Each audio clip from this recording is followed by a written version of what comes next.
A very good morning. So before I start, I would like to thank the KSA Trust and thanks to the school for creating this opportunity. And before I go to what is in the slide, she introduced my name and she pronounced it correctly. That's not always how it happens. Thirupurasundari Sevvel is my name, and I'm basically from Chennai. But I'm from a village called Kuvam. And for those of you who would have heard me speak somewhere else, you would have actually heard the story a lot of times. So I'm from the village of Kuvam, and right now I stay in the locality of Shanoy Nagar, which is near a place called Amjikarai. How many of you have heard the name Amjikarai? As a bus stop or as a. Why do you think it's called Amjikarai?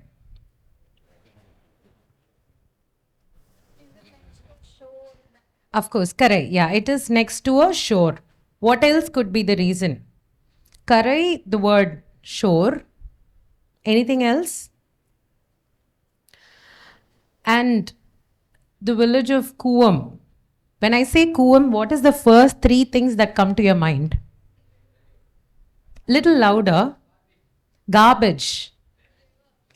River, garbage, river. I heard something here. Huh? Well. Okay, then? Uh, See, I have a mic so you can hear me, but you have to be a little louder so that I can hear you. It stings. Anything else? Disgusting. Anything else? Bad smell. How many of you have seen Kuvam? Of course, all of you. So imagine this as a 3-year-old or a 4-year-old. Every time when there is a new teacher in class, or you go join in a new tuition or a new class or a sports club or a literary club, or you're introduced in a stage, a new teacher comes, what would they ask? Your name? Where are you from? So the first giggle would come when I say Thirupurasundari, okay? So then I say Kuvam, and then the next set of giggles would come. And then where do you stay? Amjikarai, it would sustain. And sometimes we don't know how much it is easier to judge somebody for their name, for their locality, for their color, for how they look, for how they letter, for how they dress up. For example, flowers, right? She did mention that I like flowers. But then talking about flowers too, do we wear all kind of flowers? Because when I say Tamil Nadu or when I say Madras, we always say, okay, three things. Again, same like Kuvam. When I say Madras, you are given a competition, okay, to represent Madras in a PowerPoint presentation or something. Pick three elements which you would put there definitely. When it's like a assignment or something where you have to represent Madras in a presentation or a drawing or a poetry or something. What would be the three things which will definitely be there, which you think? Marina Beach, then LIC, then Central, Chennai Met. I'm so glad no one said Mallipu or jasmine flowers. Right? Because most of the time, if you just Google Madras, if you just culture of Madras, or if you just try, you will see a lot of jasmine flowers. But jasmine is more into Madurai. It even has a geographical indicator. Geographical indicator is like a tag given to a particular art form or an art, where it ensures that the people who are involved in the particular art form or art sustains, and they can only make it. Like Koilpatti Kadalamittai, the groundnut candy has a GI tag.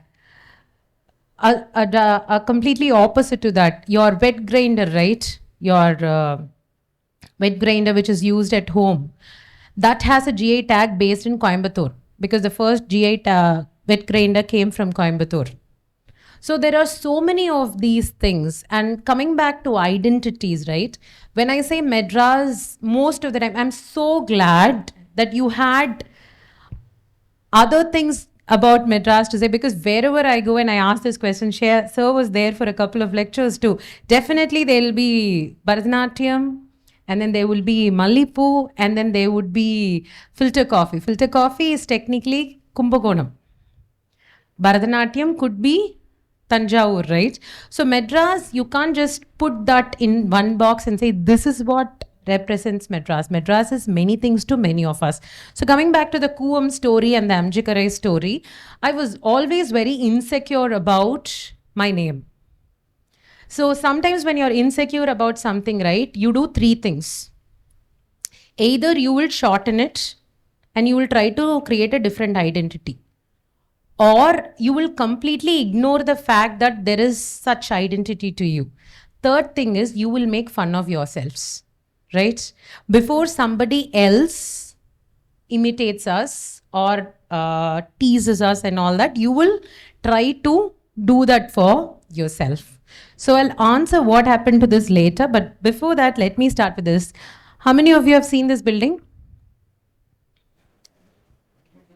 Building or interior of this? Library, yes. Nobody watches that much movies? No? Have you seen this in any movie? No? Kashmora, yes. Which other movie? So this is the Madras Literary Society. This again, I'm so glad, because whenever I show this, people will be like, oh, I've seen this in this movie and all that. I'm glad when the response is otherwise. So like one of you just mentioned, yes, it is not that difficult to go up. Once you're used to it, it's like you just have to take a stair and it's easier. This is the Madras Literary Society, one of the oldest literary institutions in Asia. And this is 10 minutes walkable from your school. I've taken this very road for 4 years when I was a student volunteer to walk from here to the Madras Literary Society. And it is inside the DPI campus, which is in College Road. How many of you know College Road, Shankar Netralaya, WCC? Of course, right? So why is it called College Road? There is a connect between this picture and that. Why do you think it's called College Road? Because the first college of the British, they had their fort in Fort, right? They had their seat of power in Fort near the beach. So whenever there is a seat of power, you need to have a group of people to understand the community and the group of people so that you can rule them better, right? So they needed a college of Fort St. George where they did a lot of these documentations. And because Nungambakam, what is the meaning of Nungambakam, the word? You will actually get a book if you answer this right. Nungambakam. How many of you can understand Tamil? Think Nungambakam, what could it be? Like she said, yeah, yes. Okay, Nunga is a fruit. Nungambakam, why is it called Nungambakam?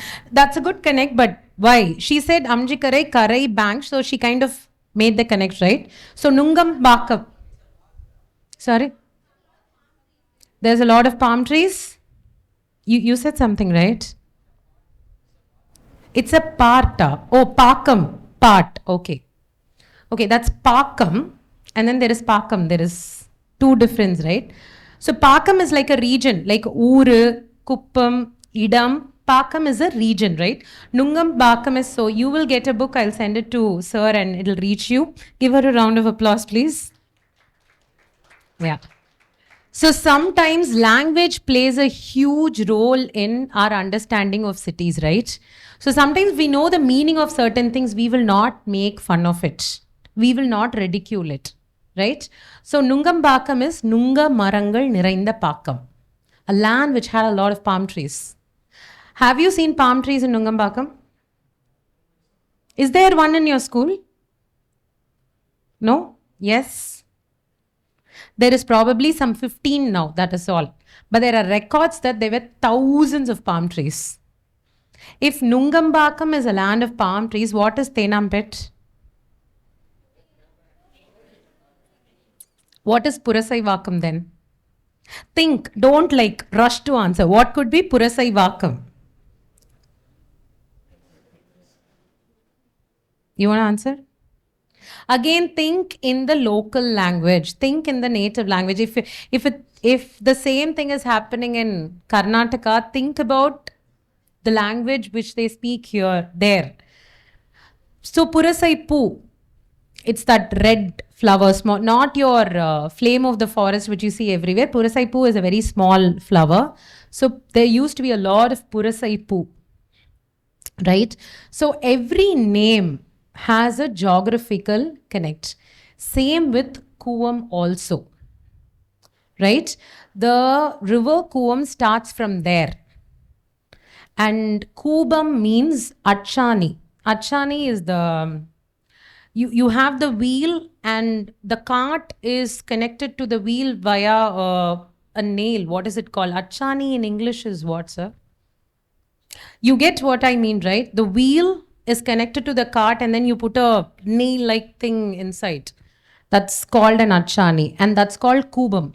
So the myth is that after a war, when the achani fell down, Kuvam started from there. So the entire region in Tiruvallur is called Kuvam.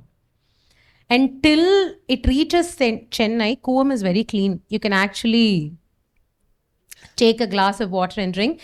And this is from historian Venkatesh Ramakrishnan, every glass of water you drink in Chennai, no matter it's Bisleri or wherever, one portion of it is Kuvam water only. How much ever you kind of say like, no, it's disgusting. That's what we drink, right? So sometimes it takes years of this understanding, and libraries, not just this libraries are a place where these things can be learned. Next. So I just added this first set of presentation is different views of the heritage buildings, because when I say heritage building, a certain image comes to you, right? When I say central, the image of central comes in. When I say LIC, how many of you have seen the interiors of LIC? Any pictures? Oh, lucky you. I've just seen the terrace sometime. Any other? So sometimes we just look at heritage buildings like they're very superior to us, right? Oh, it's so beautiful. Or sometimes we just see it as a very inferior thing. We just say, oh, it's an old building, what is there? But what we need to have is a human view of those buildings, that they are also places where children, so we have these regular events with children. They can come, they can learn, they can volunteer, and they can also do a heritage walk of the campus. Next.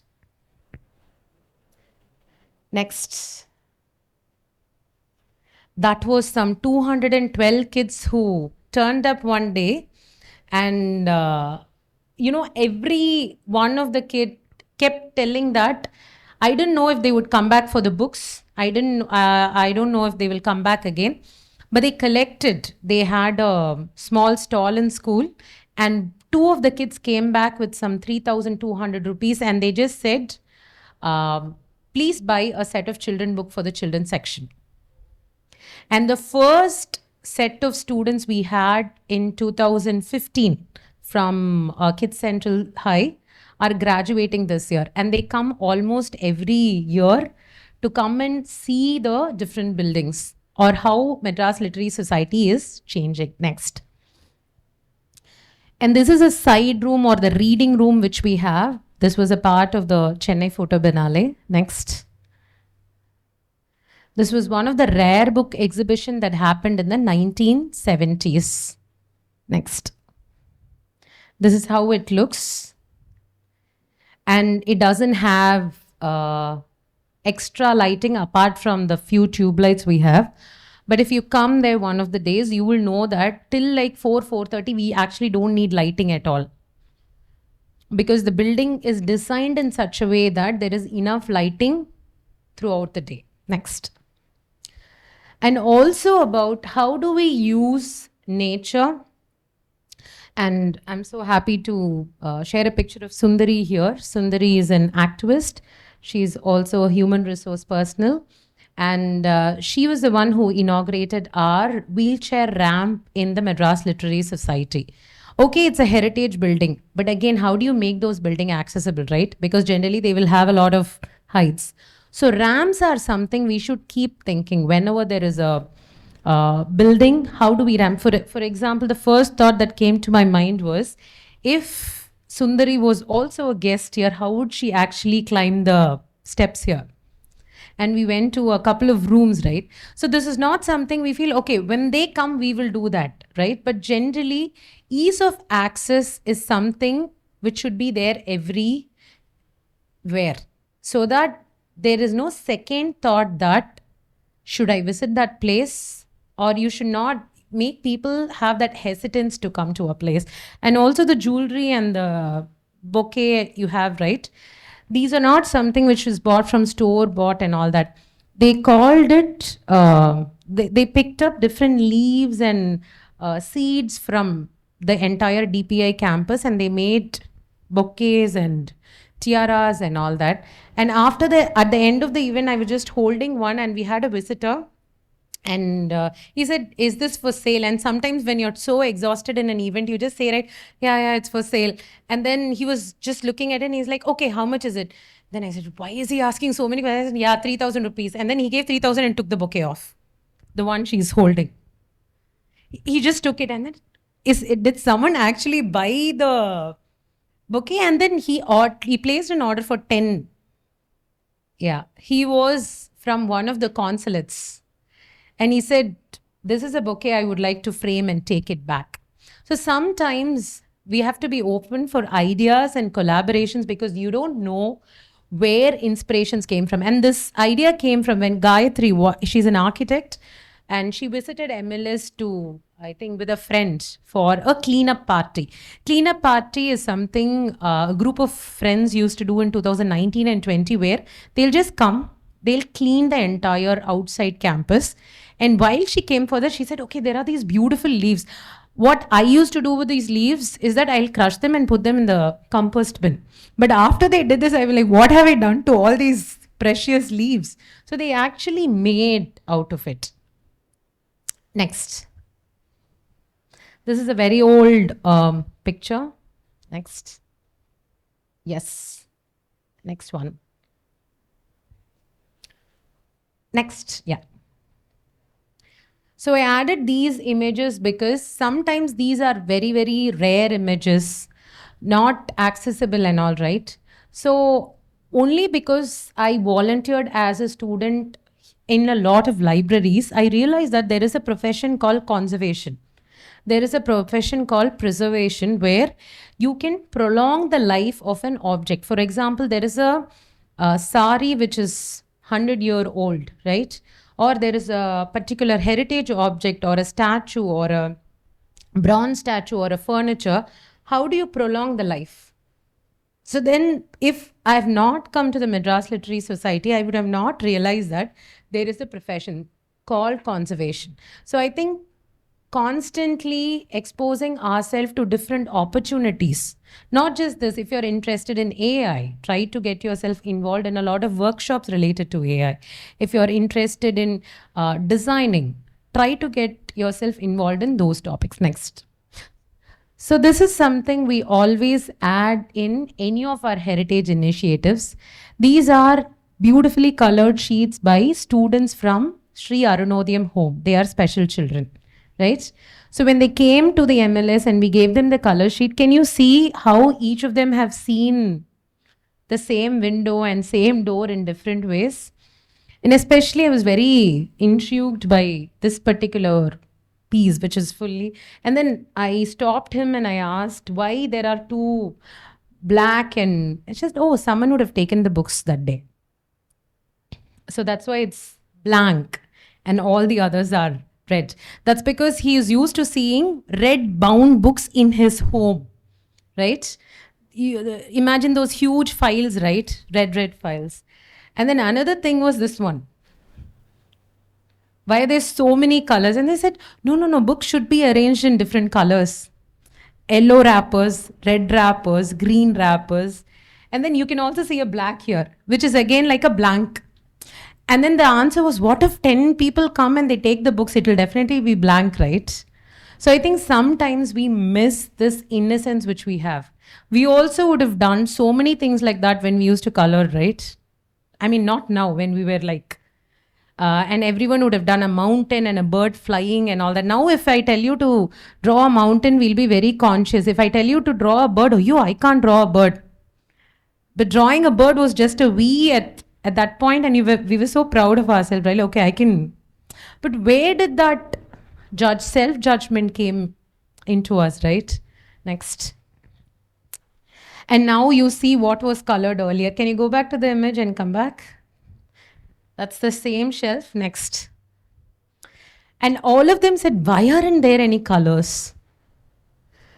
Why you should add a lot of colors is what these are the kids, and that's Deb Janey. She's a storyteller clown, and she did a session for us. Next. And this is something, whenever we have an event for children below 5 years, right? We don't tell them, we don't know if they are used to that in school or something. They will always remove the footwear and only come inside the library. We don't have a rule like that, but they will just remove it. There is no board. Even if you come sometime, you will know, but they'll always do that. And if they see me or anyone involved in the library wearing like, okay, do you wear a footwear to the library? They'll be so loud that you will feel like going back and taking off your shoes. Next. So these are some of the creatives we did. This was four and a half years back. During the COVID lockdown time, we were closed. And we were able to raise some 4.5 to 5 lakhs based on this online campaign, where we imagined MLS to be a woman, a party who's just calling people, like, just come in and say. And the conversation starts with like, what is this boring person going to tell us? What is this gray-haired person have to tell us? And the last letter would be her telling that only when you talk, you will know more. Next. And this was like other things, what all we could do. Next. This was the workshop I was telling you, right? And all these were, and then later someone told me that you can actually get dried flowers in shops. I had no idea that you can get, I knew people could get paper flowers, but even dried, I'm only used to just drying them in my book and using it. But then everyone was like, oh, you didn't buy it. You actually got it from the campus. Next. Mr. Muttaya and artist Manohar Devadas, two dear members of the Madras Literary Society. Both of them are no more. And Mr. Muttaya was the chronicler of Madras. And he has written a lot of books on what Madras is, what Madras was. And artist Manohar Devadas is a huge inspiration for many. He was blind. And he lost his sight when he was in his early 40s. And with just limited vision, like 30% or 35%, he has made beautiful sketches. I'll send one book to the library also. It's called Madras Inked is one of the books. And the other book is Madurai Ninevugal. Or the English one is called My Madurai.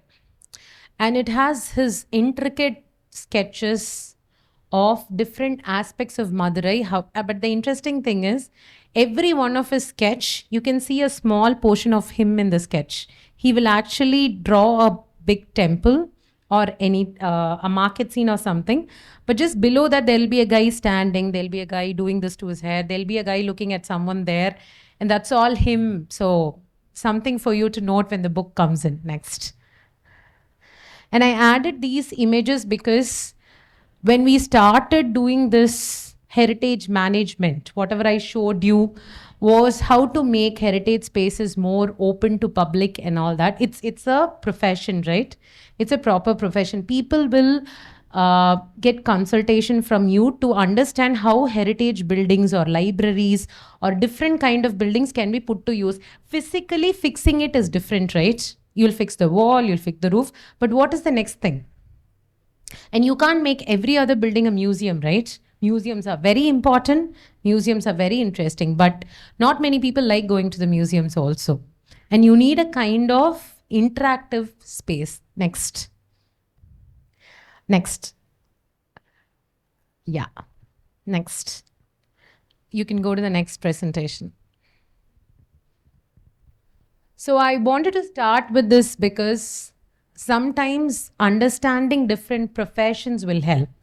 And later, when I chose to do my master's in urban and regional planning and trying to understand in heritage buildings, how much time do I have? Okay. So, so these heritage buildings were a huge inspiration for me. So next one. So all these are reclaimed wood, like wood from different buildings which were discarded were used here. Next. And that's a red oxide flooring, or it's called the Sevvel, right? You can see it in a lot of regions in Karnataka, Kerala, and Tamil Nadu. Next. Next. Next. Why is there a cycle in the image? Did you think? Can you just go back? Because cycles are not, for example, did you know in malls and in hotels, cycles are not allowed? Try going in a cycle to a mall or a resort or a hotel. Cycles are not allowed. And if you go without a footwear also, all these three places, difficult. Why do you think so? That is a norm. Again, going back to the judgments and different things we are used to, sometimes we don't look at like, okay, what is this person coming in a cycle going to buy in the mall? What is this person who's not even having a footwear going to go inside a mall and buy something? Autos are not allowed in malls, mall parkings. Have you seen an auto parking somewhere? Okay, then come back to cycle rickshaws. Autos can at least drop you. Cycle rickshaws can't even enter. So I think these are some things which we know which is happening, but your practice and your work can change that. What if a guest, or if you go as a guest to a place and you go in an auto, can they stop you? What if you go in a cycle, can they stop you? What if you say this auto will wait in this parking? If you don't want it, I might go back. What would the answer be? Like, please park all you want, and the auto stands right behind two cars which is there, or your cycle would stand there. So I think sometimes you're hearing me and then we are having this interaction because we have a little bit of privilege, right? There is some kind of privilege which is making me talk in this language, you listening to me, and we are having this conversation in this beautiful hall in the school. But how do we use that privilege to create access and inclusiveness to everybody around us is what matters. Next. Next. And that was my house, the one with the cycle, and that's my watchman's cycle. Because when we shifted houses and when we wanted to build a new house, the one question he'll always come to the site and he'll look at me and then he'll look at the parking and all that. And then while we were just about to move, he was like, should I leave the cycle at the village and come back? Or should I leave it? I said, no, there will be a spot. And that is right when you enter my house, you'll see it next to the tree. So sometimes it's the effort that matters. And all these are also, I don't know if it's confusing or too technical to understand, but generally you see it here, right? This railing will be here on the step itself, right? Is it confusing or clear? Generally, the railing is outside now, but generally you will see it on the step. But see, any old building, it will always be outside because you have a clear step. And this is a very, very, very common thing, but now you'll all see this decorated ones here, which will reduce your step space. So these are some things, few things which you can learn from old buildings. Next. You can go faster. And this particular house is only 19 feet by 90 feet, which is like only this much. Till here, and then 90 feet. And then when we took this project, everyone was like, what can you do with such a small space? But that is also possible. That is where you draw inspiration from different old heritage buildings. Next. Yeah, you can go faster. But then, can you stop for a minute? I spoke too much about architecture and buildings and heritage and all that.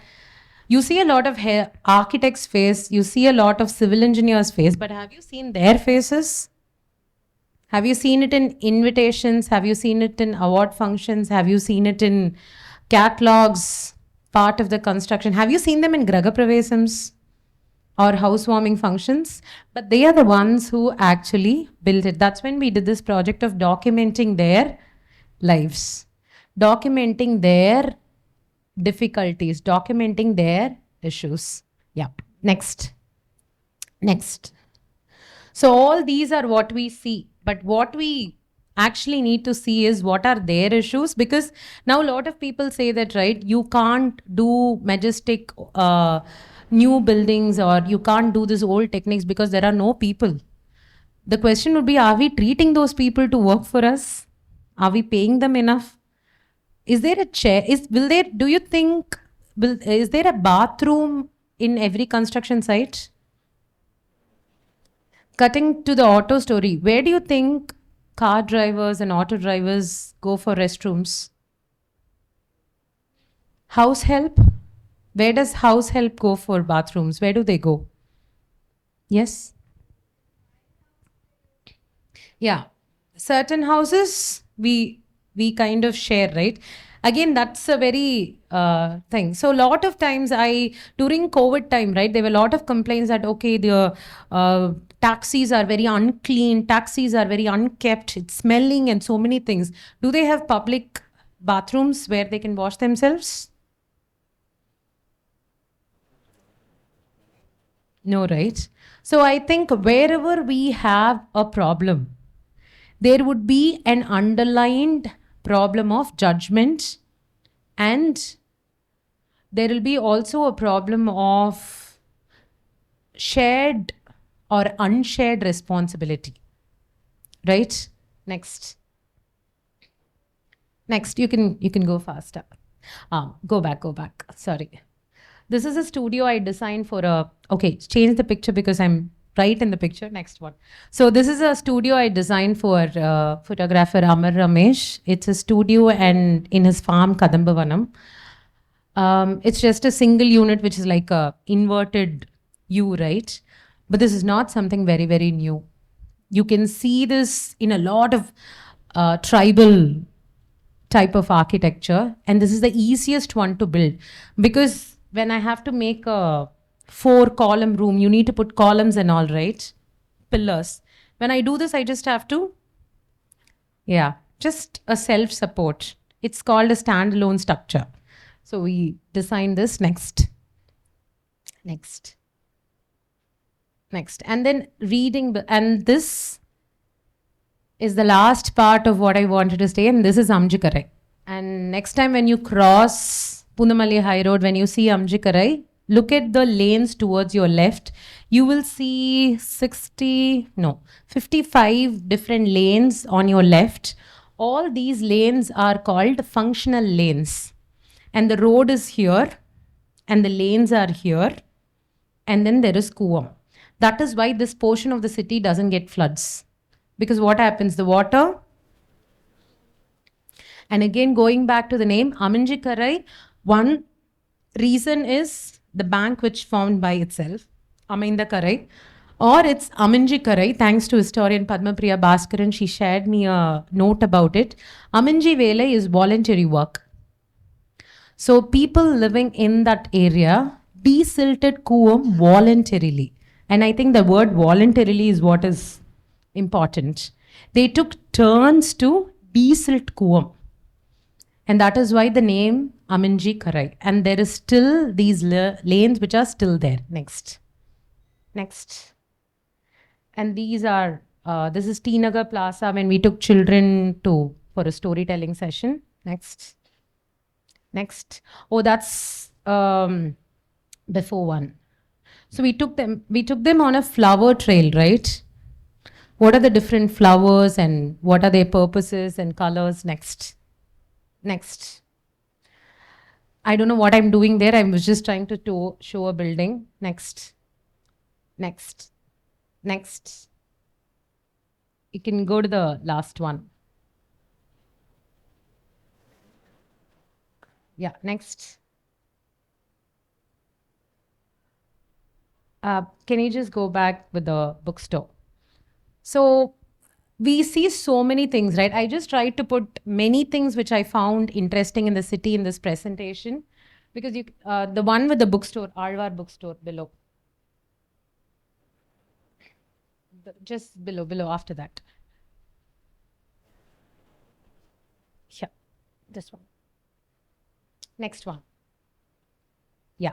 So whenever we say success, right, we have a measure for success. But for me, this is tremendous success, the last image, because Alvar started this bookstore 76 years back in the road, and it still runs.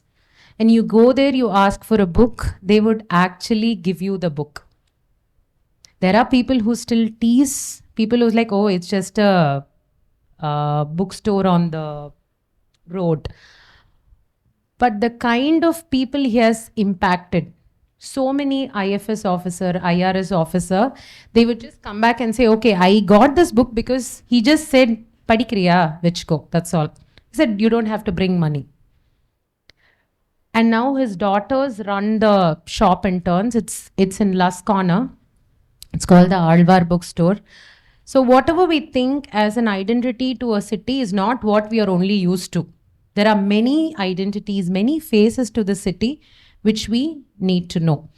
And only when I understood that Amjikarai means this and Kuvam means that, and you don't have to be powerful enough to dominate and create change. You just have to be empathetic enough to understand and nudge change. And I think that is what is important. And after knowing all this and after working with Heritage, now I have no hesitation to tell my name or my region or where I come from. And I think each of us should understand that any kind of physical features or our name or identity is not what we represent. That is also a part of it. But the change we create, because இன்னொருத்தங்களை கிண்டல் பண்றது ரொம்ப ரொம்ப easy. To tease somebody, சும்மா அந்த ஜாலியா கிண்டல் பண்ணலாம் ரொம்ப ரொம்ப ரொம்ப easy. But the impact, a very listening soul, you hear when someone wants to tell you something, goes a very, very, very long way. And that's also the reason I started writing for children. So you can find it online. The book is called Muller's Big House, because when I was commissioned to write the book, all I wanted to know was, are there books which talk about Indian books, darker skin tones? Is there a book I've seen a child character with a big nose like mine or a very unruly hair? So I had to just create what I wanted in terms of a book, because representation also matters. Yeah. So thank you. Thank you very much for listening patiently. Okay. Yes. So I think I forgot to tell my institution's name. It's called Nam Veedu, Nam Oor, Nam Kadai. And we do storytelling. We work on architecture, heritage, urban planning, city planning, and writing and creative narratives about different things in the city. And thanks for reminding, sir. So we have a small kit. So you can write, this is a working post box. It's not shuma dummy post box. You can write a card to anybody in India. I'll give you some yellow postcards and a set of rubber stamps. So you can just post it in and it'll reach. If you want to make it interesting, you can write it for yourself too. And or if you just want to keep it for your memory, you can stamp it and take it for your. So these are different stamps designed by Devika, Srishti, and few of our friends, and made as rubber stamps by these wonderful rubber stamp makers in the city. Because during COVID, a lot of professions were affected, right? One of it was the people who make rubber stamps, because signatures became e-signatures, right? So what will happen to their profession? So I leave you with the postcards. And if you have any questions, I'll be happy to answer that. I completely forgot. You have any questions? You want to add something, say something? Yes. I need the continuation to the story. You gave us 3 things that you do if you don't like your name. 3 things? You do if you don't like your name. If you don't like your name or thing, the first thing you do is you will try to, okay, I'll start with the last. You will start teasing yourself, right? Because the easiest thing is to like, இன்னொருத்தங்கள நம்மள கிண்டல் பண்றதுக்கு முன்னாடி நம்மளே நம்மள கிண்டல் that's the most painful thing, okay? It may seem so much fun because I've done that. I do mimicry, I do stage. You go to my classroom, I'll be the most fun one there, like, but then later I realized it was a trauma response. What if someone shouldn't tease me, I will tease myself. And the second thing is when you completely try to change your identity to something else. This is not me, I'll stay far away from it. And the first one is ignoring that there is people.